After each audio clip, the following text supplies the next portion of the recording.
Beloved congregation, last week we left Jacob at the end of a very long and extraordinary day. Remember, he had parted ways with Laban that morning. He had gone on to see the angels of God coming to meet him, a great encouragement.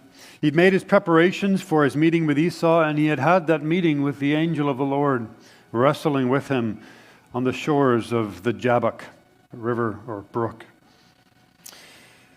The Lord had shown Jacob at Peniel that while Jacob would not let the Lord go, it had actually been the Lord who had never let Jacob go.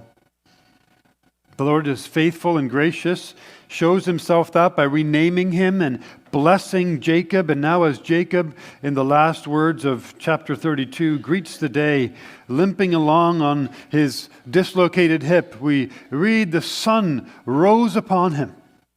The glorious picture in that sun rising upon that man. He was nothing in himself. He had sinned away all grace, but God had richly blessed him. And that blessing is pictured in the warm glow of the sun shining upon him. The sunshine of God's grace is upon this man, undeserved.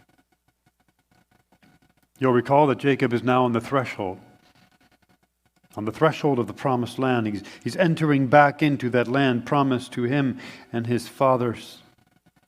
But he has to face Esau. What will happen on this next day of Jacob's life? Let's follow him as he enters the promised land under 3 points. The first being he humbly reconciles with Esau. The other points are in your bulletin. He humbly reconciles with Esau. In spite of this